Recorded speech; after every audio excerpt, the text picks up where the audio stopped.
வணக்கம். ஜவைசர் from Javvadhupatti Pudur power writer அப்படிங்கிற யூடியூப் சேனல் மூலமாக மீண்டும் சந்திப்பு ரொம்ப மற்ற மகிழ்ச்சி.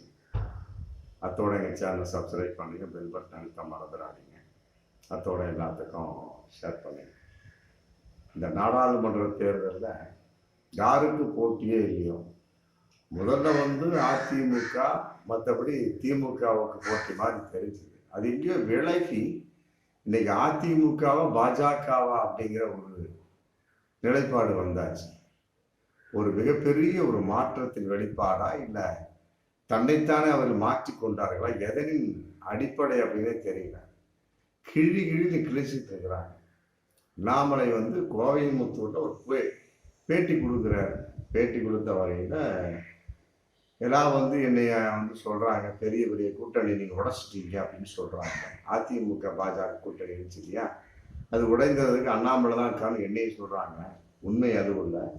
2019 அதிமுகவும் பாஜகவும் 9 லட்சம் வாக்கு வாங்கினோம். அதே நேரத்தில் 2016 அதை சேராம இருக்கிறப்ப நாங்கள் ரொம்ப தனிப்பட்ட முறையில் அதிகமாக வாக்கணும். அதனால நான் கூட்டணி எதுக்குன்னு நினைச்சேன். இதான் நிலைப்பாடு. ஏன்னு கேட்டால் ஊழல் கட்சி இல்லையா அதிமுக, அதனால அதோட சேர்ந்தோம்னா மக்கள் சிரிப்பார்கள் அப்படின்னு போட்டு பேட்டி கொடுத்துட்டு மீண்டும் அண்ணாமலை சொல்றாரு. அதாவது கதவு திறந்திருக்குன்னு சொல்லி போட்டு மோடியும் அமித்ஷாவும் சொன்னாங்க. அது உண்மைதான். அது அதிமுகவுக்காக கிடையாது. பாமக, தேமுதிக, தமாக தமிழ் மாநில காங்கிரஸுக்காக தான வழி, மற்றது அதிமுகவுக்காக அல்ல சொல்லிட்டு என்ன சொல்லியிருக்காரு பேட்டியில், அதிமுக 6 தலைவர்கள் கொள்ளையடிக்கிறார்கள், கொள்ளையடிக்கக்கூடிய 6 தலைவர்கள் கொள்ளையர்கள் இருக்கிறார்கள் அப்படின்னு போட்டு சொல்லியிருக்கிறார். ஆமாம், இன்னைக்கு மிகப்பெரிய ஒரு வைரலான விஷயமா போயிட்டு இருக்கு. அதே நேரத்தில் இன்னொன்று சொல்றாரு, பாஜகவோட சேர்ந்ததுனால குறிப்பிட்ட ஒரு 30 எம்எல்ஏக்கள் அதிமுக கிடைச்சாங்க. அது நாங்கள் கொடுத்த நன்கொடை.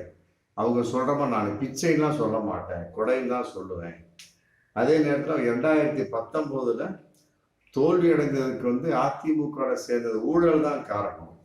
இப்ப நடக்கக்கூடிய நாடாளுமன்ற தேர்தலில் தென் தமிழகத்துல பொறுத்த வரைக்கும் அதிமுக ஒரு சீட்டு கூட வாங்காது, இன்னும் சொல்லப்போனா டெபாசிட் கூட வாங்காது. அதே நேரத்தில் இந்த விஷயத்தின் பொறுத்த வரைக்கும் என்ன காரணம், அதிமுக பிரிஞ்சு கிடப்பது காரணம் என்ன, 2 சமூகம் அடித்து கொண்டதான் காரணம். 2 சமூகத்துக்கு இடையில எடப்பாடி ஓபிஎஸ் மற்றபடி சோர்ஸ் இருக்கக்கூடிய 2 சமூகத்துக்கு இடையில ஏற்பட்ட மிகப்பெரிய ஒரு சண்டையின் வெளிப்பாடு தான் அப்படின்னு சொல்றாரு. அப்படி பார்க்கக்கூடிய சமயத்துல அப்புறம் அண்ணாமலையும் எடப்பாடி ஒரே சமூகம் தானே, அது ஒரு விஷயம் இல்லையா. அண்ணாமலையும் ஒரு எடப்பாடி ஒரே சமூகம். ஏன் அப்புறம் 2 பேரும் சண்டை போட்டுக்கிறாங்க, 2 பேரும் இணைச்சிருக்கலாமே. ஓபிஎஸும் இபிஎஸ் வேறு வேறு சமூகம் அடிச்சுக்கிட்டாங்க, ரைட்டு, ஓகே. இபிஎஸ் அண்ணாமலை ஒரே சமூகம் தானே, அப்புறம் இவங்க ஏன் அடிச்சுக்கிறாங்க? ஒன்னா இணைஞ்சு அதிமுக பாஜக கூட்டணி ஆரம்பிச்சிருக்கலாமே, புரியுதா? இந்த மாதிரி பல கேள்விகள் இருக்கு அண்ணாமலை. அதே நேரத்தில் அண்ணாமலை இன்னும் சொல்லியிருக்காரு, ஜெயக்குமார் ஓபிஎஸ் கேள்வி பேசுறாரு, தான் மகனை நிற்க வச்சு அவரால் 1000 ஓட்டு வாங்க முடியுமா அப்படின்னு சொல்லி போட்டு கருத்து சொல்ல முடியல அவங்களால. அதாவது நரி கதை சொல்லுவாங்க பாரு கிராமத்துல, அதை எட்டி எட்டி பார்க்குமா நரி, முடியாவிட்டால் இந்த பழம் புளிக்கும்னு போகும் பார்த்தீங்களா. அந்த மாதிரி அதிமுக விலகி நின்று தன்னுடைய இயலாமையின் வெளிப்பாடா போயிட்டு இருக்கு அப்படின்னு சொல்லிட்டு மீண்டும் சொல்றாரு. உண்மையிலேயே தமிழகத்தை பொறுத்த வரைக்கும் அதிமுகவுக்கும் திமுகவுக்கும் போட்டி கிடையாது, திமுகவுக்கும் பாஜகவுக்கும் தான் போட்டி அப்படின்னு சொல்லிட்டு ரொம்ப சவாலை எடப்பாடின்னு சொல்லியிருக்காரு. இபிஎஸ் ரோடு ஷோ போக முடியுமா? மக்கள் எத்தனை பேர் பார்த்துருவாங்க? ஏன்னா கூட்டமே இருக்காது. அதே நேரத்தில் கூட்டத்துக்கு ஒவ்வொரு பிரச்சாரத்துக்கும் வண்டியில் ஆடு மாடை வச்சு அடைச்சிட்டு வர்ற மாதிரி இருக்கக்கூடியவங்கள விலை பேசி அடைச்சி கொண்டு இறக்குறாங்க. ஒவ்வொரு ஆளுக்கு 250 ரூபா கொடுத்து கொஞ்சம் பண்றாங்க அப்படின்னு சொல்லி மிக தாறுமாறாக மிகப்பெரிய ஒரு தாக்குதலான பேச்சாக இருந்துட்டு இருக்கு. அதாவது இபிஎஸ் ரோடு ஷோ போன்னு சொல்லியிருக்கிறார் அண்ணாமலை, ரைட். அதே மோடியும் போனாரு, டி நகர்ல போனாரு, கோயம்புத்தூர்ல போனாரு, மேட்டுப்பாளையத்துல போனாரு. எந்த கூட்டத்தையும் காணாங்க. அண்ணாமலை இதுக்கு என்ன பதில் சொல்லுவாரு தெரியல. அதே மாதிரி இந்த பாருங்க, இப்போ காரைக்குடியில் ரோடு ஷோ நடந்திருக்கணும், அதே மாதிரி தென்காசியில ஒரு ரோடு ஷோ, மற்றபடி எங்கள் ஷோ நடக்கலையே. அமித்ஷாவை பொறுத்தவரை ஏன் அமித்ஷா வந்து ரோடு ஷோ கட் பண்ணாங்க அப்படிங்கிற மிகப்பெரிய ஒரு கேள்வி இருக்கு இல்லையா. அண்ணாமலை பேசுறாரு, இந்த கூட்டணி உடைந்ததுக்கு நாங்கள் தான் காரணம் இல்லை அப்படின்னு சொன்னாலுமே கூட கேட்கக்கூடிய கேள்விகளுக்கு அண்ணாமலைகிட்ட பதில் இல்லை அப்படிங்கிற ஒரு விஷயம் இருக்கு இல்லையா. அதேதான் விட இந்த பேச்சை கேட்டு செம்மலை அதிமுக வந்து ரொம்ப கிளிகளையும் கிழிச்சிட்டாரு. அதாவது எடப்பாடியை வந்து நிறையோட ஒப்பிட்டு பேசியிருந்தா உண்மையிலே வந்து அதை ஏற்றுக்கொள்ள முடியாது. 5% ஓட்டு கூட அவங்க வாங்க மாட்டாங்க பாஜக. இந்த தேர்தலோட பாஜகவோட சாயை வெளுத்துறோம். நாங்கள் 30 வருஷ கட்சி தெரியுமில்ல, என்ன 30 வருஷ கட்சி. பாஜக இந்த தேர்தலோட காணாம போயிடும், பாஜக இந்த தேர்தலில் கரைஞ்சே போயிடும் அப்படின்னு கூட அம்மா இது செம்மலை வந்து அதிமுக வந்து பயங்கரமான ஒரு பேட்டி எதிர்ப்பு குரல் கொடுத்துருக்காரு. இதே ஒரு பேச்சுக்கு அண்ணாமலையோட பேச்சுக்கு எஸ்பி வேலுமணியும் பயங்கரமான ஒரு எதிர்ப்பு குரல் கொடுத்துருக்காரு. அதாவது மும்முனை போட்டி இல்லை, இது இருமுனை போட்டி. பாஜக அதிமுக திமுகவுக்கு போட்டி கிடையாது, இது இருமுனை போட்டி. திமுகவா அதிமுக அவ்வளவுதான், அதோட நிப்பாட்டிங்க. மற்றபடி பாஜக சேரக்கூடாது. ஏன்னா பாஜகவுக்கு என்னைக்குமே 3ஆம் இடம் தான் அப்படின்னு சொல்லிட்டு 2021 4 எம்எல்ஏக்கு நாங்க தான் காரணம் அப்படின்னு போட்டு அவர் ஒரு மிக காண்டமான ஒரு பதிலை சொல்லிங்க. அண்ணாமலை சொன்னார் 30 எம்எல்ஏவுக்கு நாங்க தான் காரணம். இன்னைக்கு எஸ்பி வேலுமணி அதிமுக வந்து 4 எம்எல்ஏ பாஜக அதுக்கு நாங்க தான் காரணம் அப்படின்னு சொல்லிட்டு மிக பகிரங்கமான ஒரு பேட்டியா கொடுத்துருக்கார் அண்ணாமலையோட பேச்சுக்கு. அதே அண்ணாமலை பேச்சுக்கு செல்லூர் ராஜும் பதில் சொல்லியிருக்காரு. ரொம்ப காட்டமான ஒரு பதில். அவர் ஒரு குட்டி கதை சொல்றாரு. குட்டி கதை, அதாவது வந்து ஒரு மதில் சுவத்து மேல உட்காந்துக்கிட்டு ஒரு ஆட்டுக்குட்டி வந்து பெரிய சிங்கத்தை பார்த்து எனக்கு ஒரு கொலையை பறிச்சு போடுன்னு சொல்லிச்சான். அந்த மாதிரி அண்ணாமலை பேசிட்டு இருக்காரு. ஏன்னா ஏற்றுக்கொள்ள முடியாது. நேற்று வந்த காளான் அண்ணாமலை, நேற்று முளைச்ச காளான். உங்க அப்பா இல்லை, யாரு வந்தாலும் வந்து அதிமுகவை அழிச்சு விட முடியாது. கத்துக்குட்டி அண்ணாமலை, வாய் கொழுப்பு அண்ணாமலை, பழையபடி ஆரம்பிச்சார் செல்லூர் ராஜ். கத்துக்குட்டி அண்ணாமலை, வாய் கொழுப்பு அண்ணாமலை. அண்ணாமலை வந்து படிச்சு பாஸ் செஞ்சாரா இல்லை பிட் அடிச்சு பாஸ் செஞ்சாரா? அண்ணாமலையோட நாக்கை வெட்டணும் அப்படிங்கிறார் செல்லூர் ராஜ். மிக காட்டமான ஒரு பதிலாக தான் பார்க்கக்கூடிய ஒரு சூழல். அதே 10 வருஷமா நீங்க என்னத்தை கிழிச்சிங்க செஞ்சீங்க தமிழகத்துக்கு? ஏன்னா மொல்ல மாதிரி பசங்க, திருட்டு பயிலுங்க. செல்லூர் ராஜோட பேச்சு வந்து மிக பயங்கரமா இருக்கும். நம்ம மொல்ல மாதிரி பசங்க, திருட்டு பசங்க. அண்ணாமலை வந்ததுக்கு பின்னாலதான் அத்தனை பேர் குற்றவாளியா இருக்கிறீங்க அப்படின்னு கூட ரொம்ப அற்புதமா பேசுது. அது உண்மைதான், பகிரங்கமான உண்மை. அண்ணாமலை வந்ததுக்கு பின்னால முன்னாலேயாவது பாஜக பழிச்சுட்டு எல் முருகன் இந்த வகையில அண்ணாமலை வந்ததுக்கு பின்னால பாஜக முழுவதுக்கு குற்றவாளிகள் ஆகிவிட்டாங்க. பகிரங்கமான எல்லா கஞ்சா கடத்துறவங்க, ரவுடி பசங்க, ஃப்ராடு பயில, பித்தலாட்டம், எந்த ஒரு விஷயத்திலுமே கேட்காம அவரை சேர்த்து விடுவது அப்படிங்கிறப்ப பாஜக ஃபுல்லா ஆகி போச்சு. அதன் அடிப்படையில் வந்து அமித்ஷா கூட ரோடு ஷோ காட்ட முடியாத ஒரு சூழலா இருக்கிறார். தென்காசியை பொறுத்தவரைக்கும் ஜான் பாண்டியன் ரைட்டு, ஓகே, அவர் மேல எந்த குற்ற வழக்கு இல்லை. ஆனா ஆல்ரெடி வந்து கொலை வழக்குல உள்ள போனவர், உள்ள போயிட்டு வெளியே வந்தவர். அவருக்கு போய் தென்காசியில் நம்ம ரோடு ஷோ போட்டால் நம்மளுடைய மக்கள் என்ன நினைப்பாங்க கூட அமித்ஷா வந்து கட் பண்ணிட்டார். அதே மாதிரி தேவநாத் யாதவ் இன்னைக்கு வந்து த ஹிந்து மயிலாப்பூர் நிதி நிறுவனம் பெர்மனன்ட் ஃபண்ட் சம்மந்தப்பட்ட 525 கோடி ஆபீஸ் தேவநாத் யாதவ் என்ன பண்ணிட்டார், அந்த காசெல்லாம் கொண்டாந்து சிவகங்கை மாவட்ட நாடாளுமன்ற தொகுதியில் இறைச்சிக்கிட்டு இருக்கிறார். மக்கள் இன்னைக்கு கூட்டமா நின்றுட்டு இருக்காங்க. அப்படிப்பட்ட ஆளுக்கு வந்து ரோடு ஷோ காட்டினா அப்படின்னு நம்மள மக்கள் எவ்வாறு நினைப்பாங்க சொல்லப்பட்டு அமித்ஷா வந்து விலகிட்டார். 2 தடவை விலகிட்டார் அமித்ஷா.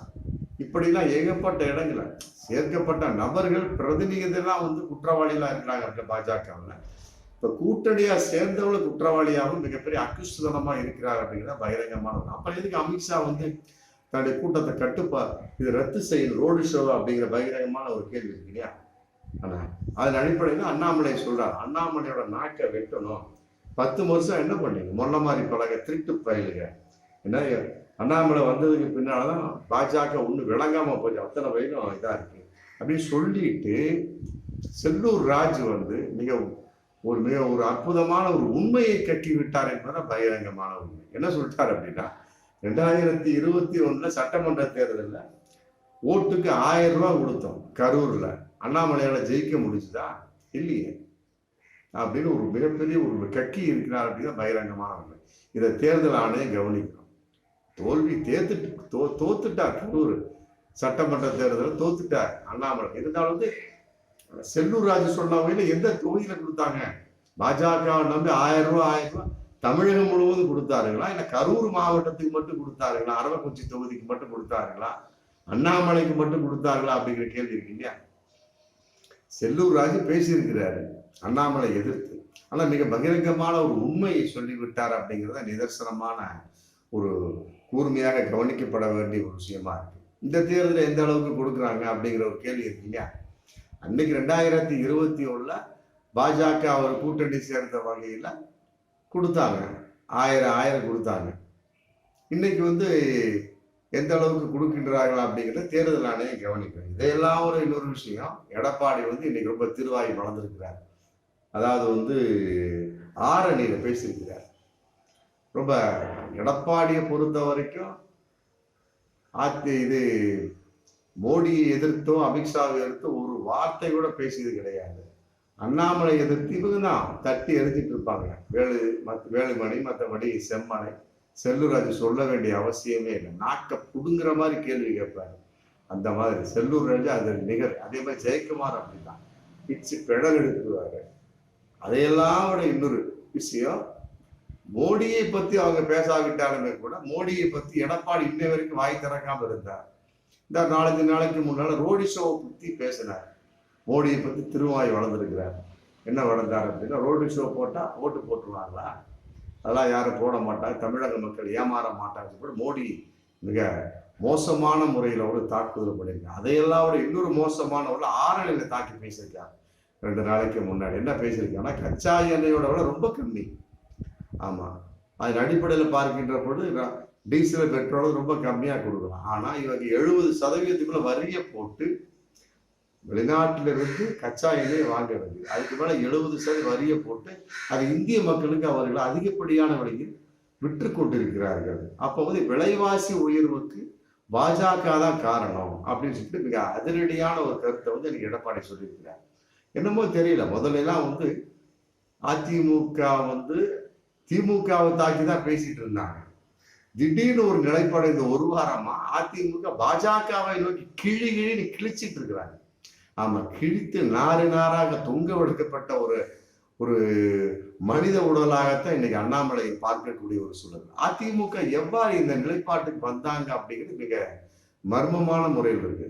பாஜகவை நோக்கி பேசக்கூடாதுன்னு சொல்லி போட்டா எடப்பாடி தான் சொன்னாரு, எல்லா இருக்கக்கூடிய அதிமுக பிரமுகர்களுக்கு சொன்னாரு. அப்புறம் திமுகவை தாக்கி பேசிட்டு இருந்தாங்க. திமுக தான் பேசிக்கிட்டே இருந்தாங்க. இப்ப திடீர்னு பாஜகவை தாக்கி பேசக்கூடிய அளவுக்கு, அதை மோடியை தாக்க பேசக்கூடிய அளவுக்கு எடப்பாடி வந்துட்டாலும் என்ன காரணம் இருக்கும்? உங்களுக்கு கமெண்ட் பாக்ஸ்ல போடுங்க பார்ப்போம். எங்களால திங்க் பண்ணவே முடியல. இதுதான் அரசியலா, இல்ல அரசு இன்னும் மிக கேவலமான விஷயம் இருக்கு இது. ஆனா அரசியலை பொறுத்த வரைக்கும் மனம் மாறுவார்கள், மாற்று கருத்தே கிடையாது. பட் பிரச்சாரத்தின் அடிப்பில் அவங்க திசையை மாற்றி விட்டார்கள் அப்படிங்கிறது பகிரங்கமான உண்மை. ஆமா, பார்ப்போம். மீண்டும் அடுத்த வீடியோ சந்திப்போம். நன்றி.